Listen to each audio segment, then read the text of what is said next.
Hello everyone. Hope all of you are doing well at your places and are regular in your studies. In our previous session, we learnt about the various operators used with the SQL select command, like the relational operators, arithmetic operators, the logical operators, and or not, the like clause, between, order by for sorting the records, and so on. In today's session, we are going to cover the various functions that are used in SQL for manipulating the data. Actually, the functions are the powerful features of SQL. They are actually a code that performs a specific task, right? They are inbuilt functions, and these inbuilt functions, they can be used for various purposes. Like you may calculate the sum of the various values stored in the column, or average, or count all the characters, or count the records, or convert the characters of a name to the lowercase or uppercase, or round the values to certain decimal places, or truncate certain values, and so on. So today we are going to study the mathematical functions, the character functions, and the date and time functions. So let's begin with today's session. Let's begin with the purpose of the functions. Functions are used in the SQL for manipulating the data. They can be used for the various purposes, like finding the sum of the values stored in the column, convert the characters of a name to the lowercase, or rounding of the salaries in a column to two decimal places, and so on. They support many functions. Okay, and MySQL support many functions to manipulate the data. Now, broadly, they can be classified into two types. The first one is single row function, and the second one is the multiple row function. And the difference between the two is the single row function, they act on a single record, a single value of a column at a time, and returns the single result for it. Whereas the multiple row functions, or they are also known as the aggregate functions, they act on the multiple records and returns a single value. You will come to know in the coming slides. Let's go into the deep of this definition of single row functions. Single row functions operate on a single value of a particular column to return a single value. That mean किसी भी column के अंदर से किसी का नाम लिखा हुआ है, पहला रिकॉर्ड है नेम लिखा हुआ है, उस नेम को हमने लोअर केस में कन्वर्ट करना है स्मॉल लेटर्स में, तो एक ही नेम को पकड़ेगा, उसको लोअर केस में कन्वर्ट करके रिजल्ट दे देगा. फिर second, third and so on. That means individually act कर रहा है और इंडिविजुअल वैल्यू रिटर्न कर. That is what the single row function is. Similarly, there may be, we are calculating the power of certain number raised to the certain other number, say x power y, say 5 power 2. Similarly, अगले जो cell है उसमें value हो सकती है 6 power 2, तो हमें उसका स्केयर कैलकुलेट करके दे, ठीक है, इंडिविजुअली करके दे, individual value return. And they can be classified into the numeric functions, string functions, date and time functions. Today our focus will be on the single row functions only, and all three types we will be covering. The next category of the function is the multiple row function, also known as the aggregate functions. These are the functions that operate on the set of the rows, means multiple rows के ऊपर act करेंगे, and they returns a single result. For example, there may be the fees column in a table. 10 student की fees वहां दी हुई है. I want the sum of the fee paid by all the students, तो पूरी values का सम करके हमें एक वैल्यू रिटर्न करेगा. तो दैट मीन एक्ट कितनी वैल्यू पे कर रहा है, 10 रिकॉर्ड्स पे एक्ट कर रहा है, 10 वैल्यू को एडिशन कर रहा है वो, और रिटर्न कितना कर रहा है, सिर्फ एक result. So that is what the aggregate function or the multiple row function is. Examples of the multiple row functions are sum, average, count, and so on. ठीक है. Today we will be focusing on single row functions. They may be numeric single row functions, और string functions mean group of the characters को string बोलते हैं, date और time type functions. तो इनकी जो examples हैं वो पाव, ठीक है, truncate, lower, two upper, and so on. ठीक है. So let's move on to the our first category under the single row functions, that is the numeric functions, and the first one under this is the power. In the parentheses, these brackets are known as the parentheses. These opening bracket is and the closing bracket, this pair is called parenthesis in the programming language. You may use power x, y और simply pow x, y. किसी table के अंदर कोई value stored है वहां से भी उनकी पावर कैलकुलेट कर सकते हैं, और अगर आप डायरेक्टली कोई कैलकुलेशन करना चाहते हो तो MySQL के अंदर, तो MySQL प्रॉम्प्ट पे जाके वो डायरेक्टली भी कैलकुलेट कर सकते हैं. डिस्क्रिप्शन क्या है इसकी, पर्पस क्या है, it returns the value of x raised to the power of y. x की पावर y रिटर्न करेगा. एग्जांपल्स देख लेते हैं. सिलेक्ट पाव 2,4, तो इसका मतलब क्या हुआ, x कितना है हमारा, पहला आर्गुमेंट क्या है x इज 2, y कितना 4, करेगा क्या क्या, ये return the value of x raised to the power of y, that mean 2 की पावर 4. सो 2 की power 4 mean 2 into 2 into 2 into 2, that mean 4 times 2 को मल्टीप्लाई करेंगे, it returns 16. Similarly the next function में क्या किया, पाओ x, y. अब x की वैल्यू 2 है, y की वैल्यू -2 है, तो 2 raise to the power -2, that mean ये क्या हो जाएगा, डिनोमिनेटर में जाके 1/2 की पावर 2, तो 1/4, 1/4, रिजल्ट क्या आएगा 0.25. तो here is the result. Similarly अब मैंने x को -2 कर दिया, तो -2 पावर 3, तो -2 इंटू -2 इंटू -2, पहला -2 इंटू -2 क्या बन गया, +4, फिर -2 मल्टीप्लाई किया तो -8. तो this is how the result is calculated. Right. So let me show you practically, side by side हम लोग प्रैक्टिकली भी इसको चेक कर लेते हैं. ये मैंने डेटाबेस ओपन किया है. डेटाबेस में जो मेरे पास डेटाबेस SCH है, उसके अंदर these are the tables. I don't need any database here. I am directly going to calculate this. So select power, say 2,4. So result is 60. Similarly, I may change 2 की power -2. So 2 की power -2 means what? 1/2 की power 2. So that equal to 1/4, which is equal to 0.25. Similarly, you make the first argument negative and second argument positive. Here it gives the -2 की power 2 means 4. Similarly, अगर -2 की power 3 कर देता हूँ तो it will return -8. So this is how the power function is used. You may use even pow instead of power. Short form में ये भी कर सकते हैं, सेम है. I hope it is clear now. ठीक है, अगर कोई डाउट होती है तो पूछ लिया करो. Don't hesitate to ask the question. Okay, now the next one is round function. This is important and try to understand it properly. ठीक है, थोड़ी कंसंट्रेशन के साथ देखना है इसको. The round function can be used in 2 variations, 2 forms. First one is with 2 arguments. यहां देखो, अगर मैं बोलूं पावर फंक्शन या पावर फंक्शन कितने आर्गुमेंट के साथ यूज हो सकता है, that mean the values on which it is going to act, they are called the arguments और द पैरामीटर्स. तो इसके आर्गुमेंट्स थे 2, x एक, y दूसरा. तो किसी भी फंक्शन को एक्ट करने के लिए कुछ डाटा चाहिए.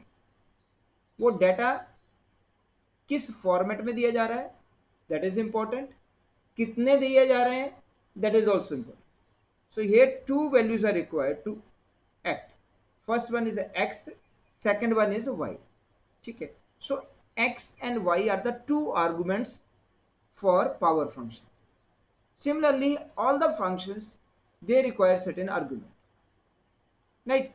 So our second function, that is the round function, numeric function है. ये इसको काम करने के लिए either you can supply one function, second अपने आप उठा लेगा बाय डिफॉल्ट, या फिर आप दोनों ही सप्लाई कर सकते हो. x, d रखा. अब now you need to understand what is x, what is d and what will happen if I do not supply d. मैं सिर्फ एक ही आर्गुमेंट दूंगा x, तब क्या होगा. अगर मैंने दोनों आर्गुमेंट दे दिए, then how it is going to give us the output. So this is what we need to, for that you need to read this description. कहता rounds the argument x to the d decimal places. ये इस वाले की description है. दो argument वाले x comma D, यहां पर दोनों आर्गुमेंट दिए, एक्स वैल्यू भी दी और डी भी दिया। तो डिस्क्रिप्शन में क्या बोल रहा है कि rounds the argument X to the D decimal places.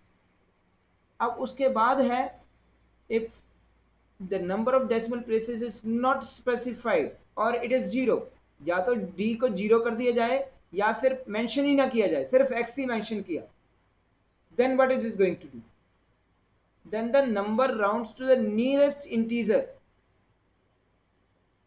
Integer value रह जाएगी, फ्रैक्शन पार्ट हट जाएगा। देखो ना नीचे क्या लिखा हुआ, rounds the number two the nearest integer. Integer portion कौन सा होगा, जैसे ये नंबर है 6.298, तो इसके अंदर दो पोर्शन है, पहला है इंटीजर पोर्शन 6, दूसरा है फ्रैक्शनल पोर्शन 0.298। अब अगर कह रहा है कि डी मिसिंग हो तो इंटीजर पोर्शन तक ही रह जाएगा नियरेस्ट, जो जीरो डेसिमल प्लेसेस दे देगा। अब एक एक करके एग्जांपल से, अब फर्स्ट एग्जांपल है, तो ये फर्स्ट किस कैटेगरी को बिलोंग कर रहा है, फर्स्ट वाले को या सेकंड वाले, इसको बिलोंग कर रहा है जिसमें डी गायब है। इसमें सिर्फ नंबर दिया है and number is R X, given number is R X, so here number given is -1.23। अब सेकंड आर्गुमेंट गायब है, डी गायब है, so what is going to result, going to be the output of this, it is going to return us only the integer portion, nearest integer कौन सा है यहाँ -1 जो दिया हुआ है, इस वाले को जीरो बना देगा सभी को, तो आपके पास आउटपुट में क्या आ गया -1। सेकंड नंबर का ले लो, अब नियरेस्ट इंटीजर -1 क्यों दिया, -2 क्यों नहीं दे दिया, अगर 0.5 या उससे ज्यादा होगा तो अगला नंबर देगा, 0.5 से कम है, 0.49 भी है, जो 0.4 है, 0.3 है, 0.2 है, तो पिछला नंबर देगा। इज इट क्लियर, जैसे यहां देख लो सेकंड एग्जांपल, -1.58, तो 0.5 से ऊपर चला गया, 0.5 या उससे अधिक, मैंने बोला इधर इक्वल टू 0.5 और मोर, तो आधे से ऊपर जा रहा है, या आधा है या आधे से ऊपर जा रहा है, so what does it means, rounding off to the next integer, so -2 इसके नियरेस्ट का। देखो अगर मैं 100 बोलूं, मेरे पास कोई 100 नंबर है, अगर मैं बोलूं 58, अब 58 100 के ज्यादा नजदीक होगा या 1 के ज्यादा नजदीक होगा, नेचुरली है 0.5 से 50 से ऊपर है तो वो कहाँ जाएगा, 100 पे जाएगा। तो सिमिलरली यहाँ पर अगले वाले नंबर में देखिए 1.43, ये 1.5 होता तो 2 आता मेरा रिजल्ट, अब 1.43 है तो रिजल्ट में क्या गया 1। अब ये तो होगी एग्जांपल्स जब वो सेकंड आर्गुमेंट डी मिसिंग था। अब नेक्स्ट एग्जांपल में देखिए, सिलेक्ट राउंड 6.298, यहां ध्यान से देखना। अभी अब हमें कौन सा आर्गुमेंट दे दिया, डी। क्या बोल रहा है, डी क्या करता है, rounds the argument X to the D decimal places, जितने डेसिमल प्लेसेस डी के अंदर मेंशन्ड है, डी में अभी वैल्यू कितनी दी हुई है 1, तो एक डेसिमल प्लेस तक राउंड करेगा। तो एक डेसिमल प्लेस इसका कहां तक हो गया, यहाँ इस पॉइंट तक, लेकिन वो जो उसका अगला नंबर है वो 5 या उससे बड़ा है, तो ये वाला नंबर जो है वो 1 इंक्रीज हो जाएगा। You might have already studied in class 10th 9th और 8th, आई थिंक ये फ्रैक्शन वगैरह आपने की होंगी कवर, ठीक है। तो ये राउंडिंग ऑफ मैथमेटिक्स की तरह ही है, सेम। यहाँ अगर ये वाला यहाँ तक राउंड करेगा एक डेसिमल प्लेसेस तक, और इसके पिछले वाला डिजिट यहाँ पर जो है वो अगर 5 से ज्यादा है तो ये एक इंक्रीज कर जाएगा, तो 6.3 आंसर आना एक ही डेसिमल प्लेस, ठीक है। अगले वाले में देखो डी को जीरो बना दिया, डी चाहे मिसिंग हो चाहे जीरो हो वो इंटीजर पोर्शन ही लेगा, तो उसका इंटीजर पोर्शन ले लिया, फ्रैक्शन पार्ट छोड़ दिया।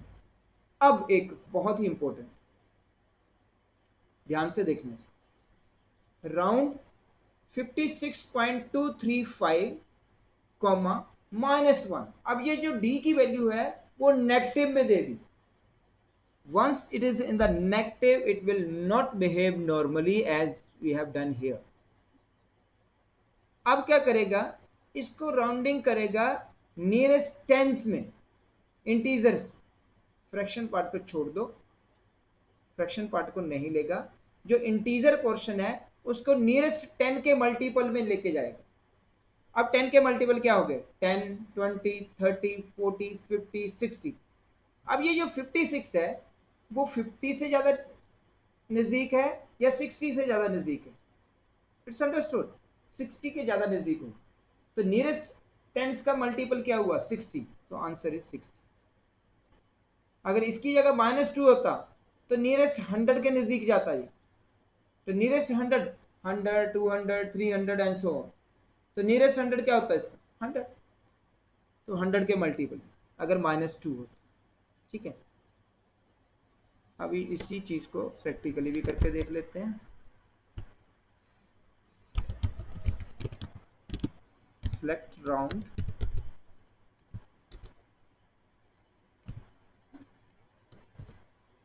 (66.253, -1). मैं रिवर्स में चलता, तो 66 है। 66 10 के किस मल्टीपल के नियरेस्ट मल्टीपल पे नजदीक होगा? 70 या 60? नेचुरली 70। अब मैं इस वैल्यू को 64 बना देता हूँ। अब नियरेस्ट 10 का मल्टीपल कौन सा होगा? 60। अंडरस्टूड? ये तो हो गया नेगेटिव वाला केस। अब इसी चीज में मैं 164 ले लूं और यहां पर -2 कर दूं। अब नियरेस्ट 100 का मल्टीपल कौन सा होगा इसका? 100 होगा या 200? नेचुरली 150 से ज्यादा है, 200 होना चाहिए, that is 200। I hope it is clear. बाकी का भी राउंड का ऐसे ही आप करके देख सकते हो। मैं इसको 2 डेसिमल प्लेसेस तक करता हूँ, तो 164.25, क्योंकि अगला नंबर जो 5 से कम है तो ये वाला 6 नहीं बनेगा। अगर मैं इसी नंबर को 1 डेसिमल प्लेस तक कर दूं, देन सी द रिजल्ट। 2 वाला क्या बन गया? 3, क्योंकि उससे अगले वाला 5 या उससे ज़्यादा है, 5 के बराबर है। 5 और मोर देन 5 अगर होगा तो पिछले वाला एक इंक्रीज है। Understood? Now let's move on to the next one, truncate. नाम क्या है? ट्रंकेट का मतलब ही क्या होता है? ट्रंकेट का मतलब काटना, जैसे हेयर ट्रंकेट करते हैं, ठीक है, ट्रिमिंग बोलते हैं। ट्रंकेट का मतलब क्या है?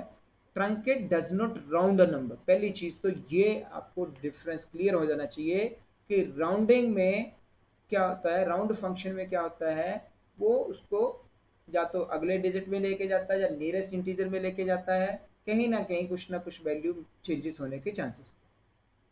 ट्रंकेट में वो सिर्फ उसको काटेगा, उतने डेसिमल प्लेस से सिंपली चॉप्स ऑफ, जैसे वेजिटेबल चॉप ऑफ करते हो आप नाइफ से, वैसे ही चॉप्स ऑफ, कट करेगा, इंक्रीज या डिक्रीज नहीं करेगा। देखो इसके दो आर्गुमेंट्स।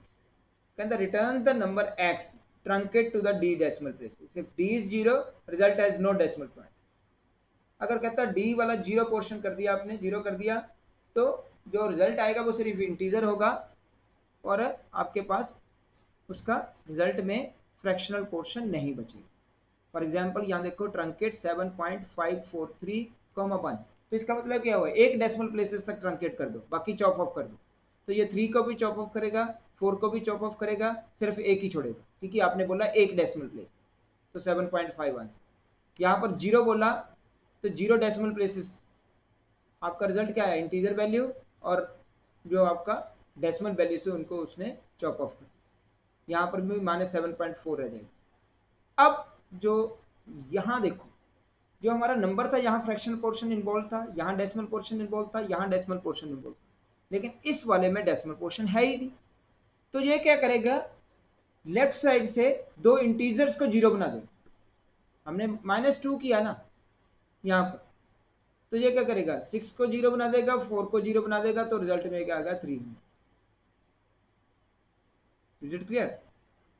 सैलरी में यहाँ फ्रैक्शनल पोर्शन देगा ही नहीं किसी को, सभी का डेसिमल वैल्यू उठा देगा, किसी का 0.5 होगी, 0.25 होगी, जो कुछ ना सैलरी में दिया कहता कि उनको हटा ही दो, जो राउंडिंग फिगर है, जो बिना राउंडिंग के मतलब कि जो इंटीजर वैल्यू है वही सैलरी पे करे। तो इस तरीके से आप किसी कॉलम के ऊपर भी ये लगा सकते, जरूरी नहीं आपने डायरेक्टली देना जरूर। सिलेक्ट ID, ट्रंकेट सैलरी, एक टेबल है एम्प्लॉय, उसमें से ट्रंकेट सैलरी 0.0 फ्रॉम एम्प्लॉय, ऐसे आपके कमांड, ठीक है। इसको भी देख लेते हैं प्रैक्टिकली। सेलेक्ट ट्रंकेट से 25253.653, 1। अब ये राउंडिंग नहीं होगी, ये ध्यान। अगर राउंडिंग होती, राउंड फंक्शन लगाता मैं इसी पे, फिर देखो रिजल्ट क्या। आपको एक बार डिफरेंस क्लियर ही हो जाना चाहिए, डाउट नहीं आनी चाहिए बिल्कुल भी, ताकि एग्जाम में कोई गड़बड़ ना हो। अगर राउंडिंग था तो अगला डिजिट 5 था, तो यहाँ 7 बन गया। यहाँ पर अगला डिजिट 5 है लेकिन 7 नहीं बनेगा, सिंपली चॉप ऑफ करेगा, सिर्फ एक को छोड़ेगा, बाकियों को हटा दिया। I hope it is very much clear now. ठीक है, hope it is clear, not clean. ठीक है, क्लीन नहीं करना, क्लियर करना है। क्लीन करूंगा तो ऐसे हो जाएगा। ठीक है, क्लियर करनी है डाउट, क्लीन नहीं करना। ठीक है, ओके। नेक्स्ट, पावर, ये हमने कर लिया। सिलेक्ट पावर 3,2, उसको अलियास नेम दे दिया रेस्ट। उसका डुप्लीकेट नेम आएगा हेडिंग पे। ये देखो मैं क्या करता हूँ, पावर फंक्शन पे आ जाता हूँ, ये इसको अलियास नेम दे देता हूँ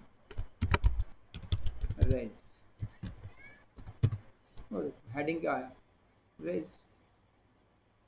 ठीक है, तो हेडिंग में कुछ भी दे सकता हूँ, अदरवाइज जो एक्सप्रेशन होगी यहाँ पर पूरी की पूरी हेडिंग बनेगी। राउंड फंक्शन हमने कर लिया। साइन, वो उसका sign of the given number वो हमें देगा। से हम क्या करते हैं, सेलेक्ट SIGN -6.25, उसको हमने अलियास नेम भी दे दिया। तो कह रहा है कि उसका साइन नेगेटिव, माइनस साइन, वो साइन बताएगा, कोई ज़्यादा इसमें बड़ी बात नहीं है। SQRT function square root calculate करने के लिए, SQL 26 तो उसका स्क्वायर रूट कैलकुलेट करने के लिए। ट्रंकेट हमने कर लिया। अब आ जाते हैं string functions. String functions operate on the character type, as the name suggests, string। String का मतलब group of characters. String function is used to extract, या तो हम कहीं से कुछ कैरेक्टर्स निकाल सकते हैं, फेच कर सकते हैं, और चेंज कर सकते हैं, या फॉर्मेटिंग कर सकते हैं, या उनके कैरेक्टर्स को चेंज कर सकते हैं, मॉडिफाई कर सकते हैं, ऑल्टर करना। दे रिटर्न ईदर द कैरेक्टर और द न्यूमेरिक वैल्यू। अब जरूरी नहीं है कि स्ट्रिंग फंक्शन है तो आउटपुट भी हमेशा स्ट्रिंग ही होगा, नहीं। वो डिपेंड करता है कि हम स्ट्रिंग फंक्शन के ऊपर क्या टास्क करने जा रहे हैं। ठीक है, किस टाइप का टास्क परफॉर्म कर रहे हैं, उसके अकॉर्डिंगली वो हमें न्यूमेरिक वैल्यू भी दे सकता है, हमें कैरेक्टर्स आउटपुट भी दे सकता है। हाउ टू डू दिस, पहला फंक्शन है इसके अंदर length. Length of the string, मेरे नाम लिखा हुआ है अजय, तो how many, what is the length of the, I not से AJAY आउटपुट आएगा, नो। लेंथ पूछा है तो न्यूमेरिक वैल्यू में आएगा आंसर कि कितने कैरेक्टर्स हैं including spaces and special symbol. AJAY, कोई स्पेस नहीं डाला, कोई स्पेशल सिंबल नहीं डाला, तो आंसर में आ जाएगा 4। लेकिन अगर आपने बीच में स्पेस डाल दिया तो वो कैलकुलेट करेगा। आपने बीच में @ डाल दिया, से अजय @कुमार, ठीक है, तो AJAY फिर @KUMAR, तो आपके पास आउटपुट में आ जाएगा 10। ठीक है, so similarly actually the length function returns the length of the column or the strings in bytes। कितने बाइट्स ऑक्यूपाई कर रहा है वो मेमोरी के, नंबर ऑफ द कैरेक्टर्स के अकॉर्डिंग। सिलेक्ट लेंथ इन्फॉर्मेटिक्स, ठीक है, तो उसने रिजल्ट में ये दिया, select length first name from employee, employee में से फर्स्ट नेम की सभी की लेंथ रिटर्न करके देगा। प्रैक्टिकली देखते हैं इसको, मेरे पास एक टेबल है, पहले तो सिंपली कर देते हैं, सिलेक्ट LENGTH लेंथ, मैंने यहाँ लिखा APS 82, कोट्स के अंदर देना टेक्स्ट। ठीक है, अब लेंथ APS 82, तो 3 कैरेक्टर्स ये हो गए, एक स्पेस का 4 अगले 8 should be out. Done, okay. You may से कि सर ये क्या नंबर्स ले लेगा, ऑफ कोर्स मैंने 1 2 3 लगा दी, 3 कैरेक्टर और बढ़ गए। क्या ये स्पेशल सिंबल ले लेगा, बिल्कुल लेगा, एक और बढ़ गया, @ भी लगा दिया। क्या ये आगे वाले स्पेसेस ले लेगा? बिल्कुल लेगा। इसको बोलते हैं लीडिंग स्पेस, और ट्रेलिंग स्पेसेस बैक वाला एंड से। लो 14 हो गया। Done, easy. ओके, इसको नहीं इजी लग रहा वो इसको 2-3 बार समझ ले, एक बार वीडियो को रिवाइंड करके देखते रहे, ठीक है? फिर भी समझने आए तो मेरे को कॉल कर, ठीक है? Okay, let's move forward. Okay, एक रह गया कि इसमें हम क्या टेबल में से भी ऐसे निकाल सकते हैं। तो मैं कोई भी टेबल ओपन कर लेता हूँ, सिलेक्ट स्टार फ्रॉम से student C, I hope yes that is. अब मैं सब फर्स्ट नेम का सभी का लेंथ फाइंड कर, सिलेक्ट फर्स्ट नेम, पहले तो फर्स्ट नेम सेलेक्ट कर रहा हूँ, कॉमा, जरूरी नहीं है मैं फर्स्ट नेम भी यहाँ लगाऊं, मैं इसलिए लगा रहा हूँ ताकि हमें सामने दिखें कि फर्स्ट नेम क्या है, उसकी लेंथ क्या है, लेंथ ऑफ फर्स्ट नेम। अब ये कहाँ पर अवेलेबल है? फ्रॉम, आगे टेबल का नाम स्टूडेंट 3, नेम आया, इसलिए मैंने नेम का कॉलम दिया कि आपको पता चले कि ये 5 क्या है। अदरवाइज क्या पता चलता कि 5 किसकी length? 5 Ankit, then Rahul again 5, Mayank 6, Aman 4, Rajesh 6। So hope it is pretty clear now. Okay. Next function is concat. Concat का मतलब क्या है? आपस में जोड़ना। Return the string that results from concatenating the arguments may have more than one argument. एक से ज्यादा आर्गुमेंट हो सकते हैं। Concatenation का मतलब क्या हुआ? Concatenation का मतलब है आपस में उनको अटैच कर, पहले वाले के पीछे सेकंड वाला, सेकंड वाले के पीछे थर्ड, थर्ड वाले के पीछे फोर्थ एंड सो ऑन। जो पहले दे दिया वो फर्स्ट में रहेगा, तो बाद में दिया वो उसके पीछे अटैच, ठीक है? अब इसका भी मैं आपको करके दिखाते हैं। नल लगा दोगे बीच में तो रिजल्ट नल ही बन जाए, कहीं पर नल ऐड कर दो तो रिजल्ट नल बन जाता है, कहीं पर नल माइनस कर दो रिजल्ट नल बन जाता है, कहीं पर कॉन्कैट कर दो नल तो रिजल्ट नल बन जाता है, ठीक है? नल का मतलब empty set. Let's practically do that. सबसे पहले तो मैं करता हूँ सिलेक्ट कॉन्कैट, सिंगल कोट के अंदर लिखा ए, फिर लिखा मैंने सिंगल कोट के अंदर जे, फिर लिखा सिंगल कोट के अंदर ए, फिर लिखा सिंगल कोट के अंदर वाई।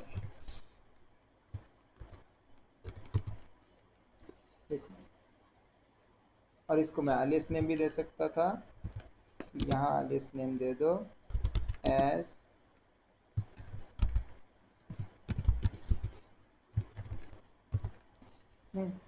एज लगाओ ना लगाओ फिर भी चल जाए। Is it clear? तो एक से ज़्यादा आर्गूमेंट भी दे सकते हो कॉन्कैट के अंदर। करेक्टर टाइप के होने चाहिए, सिंगल कोट्स या डबल कोट्स के अंदर, या फिर कॉलम का नाम होना चाहिए। अब हम क्या करते हैं, यहाँ से फर्स्ट नेम और लास्ट नेम को कॉन्कैट, चलिए ये भी देख रहे हैं। इससे पहले क्या करता हूँ मैं, यहाँ पर एक जगह नल डाल, जैसे मैंने नल डाला सारा रिजल्ट क्या हो गया? नल, इसलिए नल नहीं यूज करना। डन। अब मैं क्या करता हूँ, सॉरी मैं कॉन्कैट करने जा रहा हूँ first name comma, first name के पीछे last name attach, middle name. अब क्योंकि टेबल में एग्जिस्ट करते हैं तो फ्रॉम स्टूडेंट 3। अब आप में से कई सोच रहे हैं, तो सर ने पहले जो कमांड्स दी थी यहाँ पर वो सारी लोअर केस में स्मॉल लेटर में दी, यहाँ पर कैपिटल लेटर में दे दी, क्या ये चलेगा? ऑफ कोर्स ये केस इनसेंसिटिव है। आप कैपिटल में यूज करो, आप स्मॉल में यूज करो, आप टॉगलिंग में यूज करो, एक कैपिटल एक स्मॉल, जैसे मर्जी चॉइस हो वैसे करो, कोई फर्क नहीं पड़ेगा। ये नहीं। अब यहाँ पर क्या स्पेस आया? नहीं आया। आई नीड अ स्पेस, मुझे तो स्पेस भी चाहिए था दोनों के बीच में। अंकित शर्मा, राहुल सिंह, मयंक शर्मा, अमन रावत, राजेश ठाकुर, इन सभी के बीच में फर्स्ट नेम और लास्ट नेम के बीच में मुझे स्पेस चाहिए। So in order to introduce the space, what I can do, I can simply single quotes ऐसे स्पेस जाके कॉमा डाल दूँ। Done. Seems to be easy or not?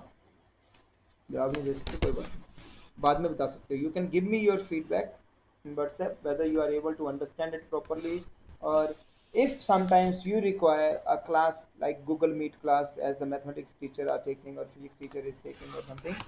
Whenever you have I may conduct a doubt clearing session. ठीक है, but you need to someone out of your group please inform me your timings of the other physics chemistry maths class timing. I'll adjust the time accordingly. ठीक है, and we may have class for that. Okay, now the next function is INSTR. किसी भी function का आप एक जैसे function जब करोगे तो आपको कंफ्यूजन हो सकती है, यार ये फंक्शन का क्या क्या काम था, उस फंक्शन का क्या काम था. तो फंक्शन के नेम को ध्यान से 4-5 बार पढ़ा करो, वहीं से क्लू मिल जाता है. INSTR, that means what we are going to search for in the string. हम लोग, ये हमारा str है जो फर्स्ट आर्गुमेंट है, इसके अंदर हम सेकेंड आर्गुमेंट को ढूंढ रहे हैं, उसकी पोजीशन कौन सी है. ये इंडेक्स नहीं रिटर्न करता, पोजीशन रिटर्न करता कि फर्स्ट स्ट्रिंग के अंदर सेकंड स्ट्रिंग की क्या पोजीशन है. एक minute, let me check that. ये लास्ट ही करेंगे हम. फर्स्ट स्ट्रिंग के अंदर सेकंड की क्या position. That mean given string str है और किसको ढूंढ रहे हैं, वो सेकंड स्ट्रिंग, ये सेकंड आर्गुमेंट सब स्ट्रिंग जिसको बोलते. it returns the position of the first occurrence of the substring sub str in the string.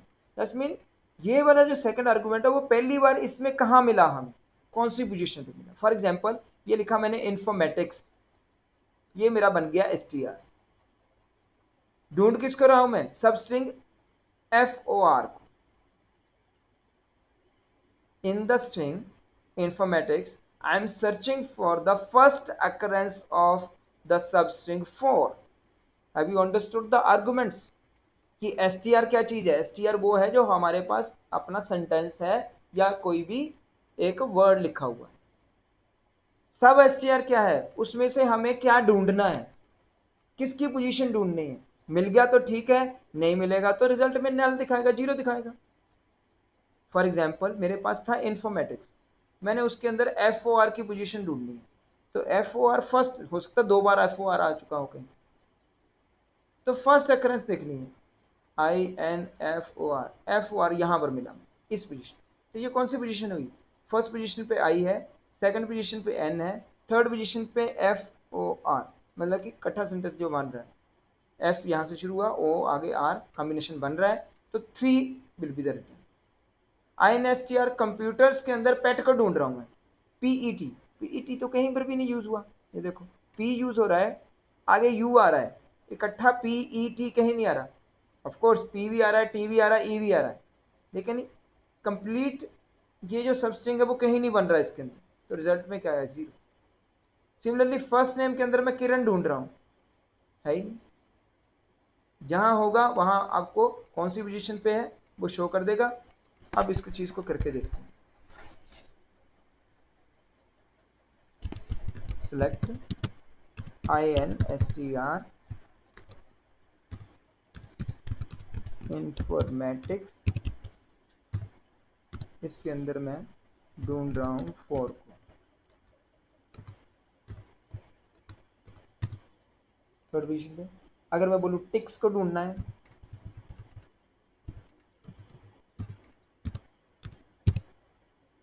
टिक को, तो टिक कहाँ आ रहा है, यहाँ पे कौन सी पोजीशन पे आ रहा है, 8. अगर मुझे ढूंढना है F, तो F एक बार, कौन सा वर्ड यहाँ 2 बार यूज हो रहा है,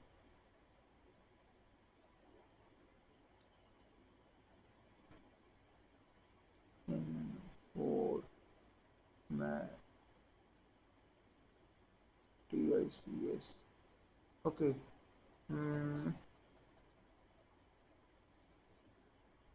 मैं क्या करता हूँ, यहाँ पर चेंज करता हूँ,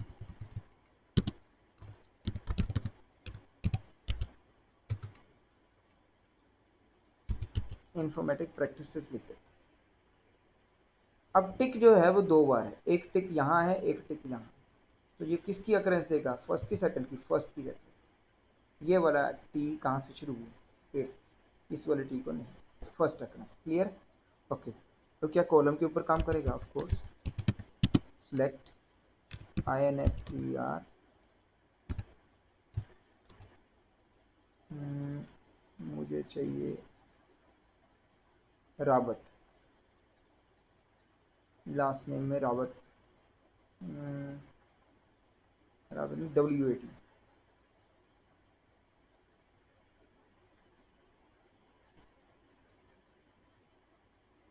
तो किसमें? लास्ट नेम में।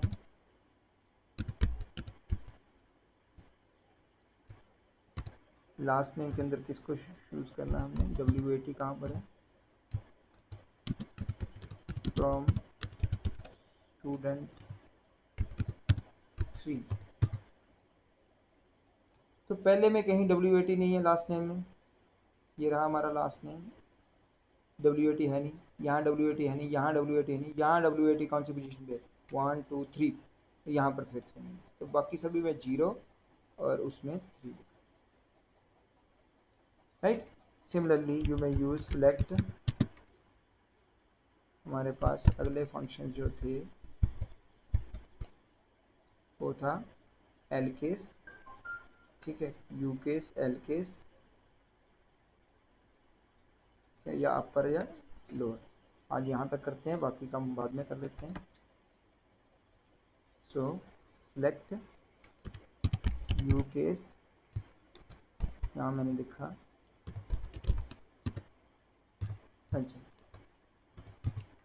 कैपिटल में कन्वर्ट कर दिया। सिमिलरली मैं इसको अपर पूरा भी लिख सकता था, एल केस बनाया तो स्मॉल में तो स्मॉल में रहेगा। अगर एल केस में मैंने कर दिया, यहाँ सप्लाई करते हुए ये कैपिटल में दे दिया, अब एल केस लगाता हूँ तो लोअर में, lower to upper, upper to lower. Is it clear? So that's all for today. Take care. Bye and do your study regularly.